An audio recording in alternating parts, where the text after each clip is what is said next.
प्रिय दर्शकों, आपने पिछले एपिसोड में हमारे भारत, हमारे देश के पुरातन साहित्य, संस्कृति और सनातनी सभ्यता के धार्मिक खजाने में बने अनेकों ऐसे प्रेरणादायक मंदिर, शिवालय, बेशकीमती महल, ऐतिहासिक किलों की अद्भुत जानकारी प्राप्त की। जी हाँ, कल मैंने आपको मंदिरों के विषय से हटकर महाभारत के परिदृश्य से अवगत करवाया, लेकिन आज विशेष रूप से ये बतलाना जरूरी ही नहीं बल्कि अति आवश्यक है कि जो शायद ही आपने कभी श्रवण किया होगा। आज हम आपको भानुमति ने कुंबा जोड़ा, कहीं की ईंट कहीं का रोड़ा की कहावत कैसे बनी, आइए इसका चित्रांकन करने वाली महाभारत की विशेष लेकिन कभी सामने न आने वाली भानुमति के जीवन का वृतांत विस्तार से आपको सुनाते हैं। जी हाँ, चौंकिए मत, मैं आपको सही बता रही हूँ। आज विषय महाभारत के उस पात्र से जुड़ा है जिसके नाम के बिना महाभारत की कहानी अधूरी ही लगेगी, लेकिन ज्यादातर लोग इस पात्र का नाम तक नहीं जानते। चलो इंतजार खत्म करते हुए आपको बताते हैं कि हम किस पात्र की बात कर रहे हैं। जी हाँ, हम बात कर रहे हैं महाभारत के सबसे अहम पात्र की, जिसे आप दुर्योधन के नाम से जानते हैं। लेकिन आज हम दुर्योधन की पत्नी के चरित्र का चित्रांकन करेंगे, जिसका जन्म राजा चंद्रवर्मा के राजमहल में हुआ और इसका नाम भानुमति काम्बोज रखा गया। राजा ने उसके विवाह के लिए स्वयंवर रचाया। स्वयंवर में शिशुपाल, जरासंध, रुक्मी, वक्र और दुर्योधन, कर्ण समेत कई राजा आमंत्रित किए गए।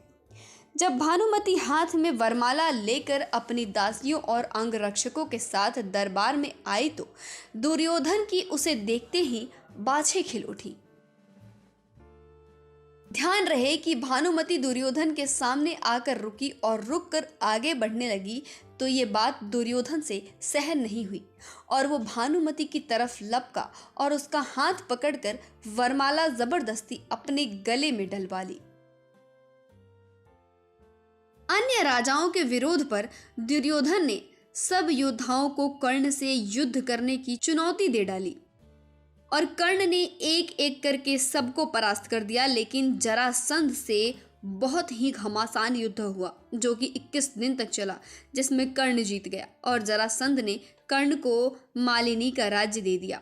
परिणाम स्वरूप दुर्योधन जबरन भानुमति को हस्तिनापुर ले आया। इसके बाद दुर्योधन ने ये कहकर अपने आप को सही ठहराया कि पितामह भी अपने सौतेले भाइयों के लिए अंबा, अंबिका और अंबालिका का स्वयंवर से हरण करके ले गए थे।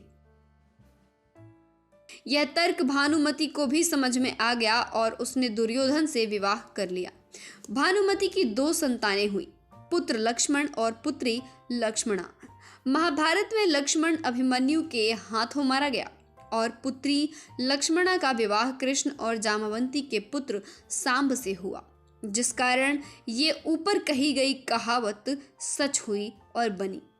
भानुमति ने दुर्योधन को पति नहीं चुना, बल्कि दुर्योधन ने उससे जबरदस्ती शादी की और वो अपने दम पर नहीं, अपने मित्र कर्ण के दम पर, ठीक जिस तरह भानुमति का हरण हुआ था उसी तरह उसकी बेटी लक्ष्मणा को कृष्ण का पुत्र सांब हरण करके ले गया।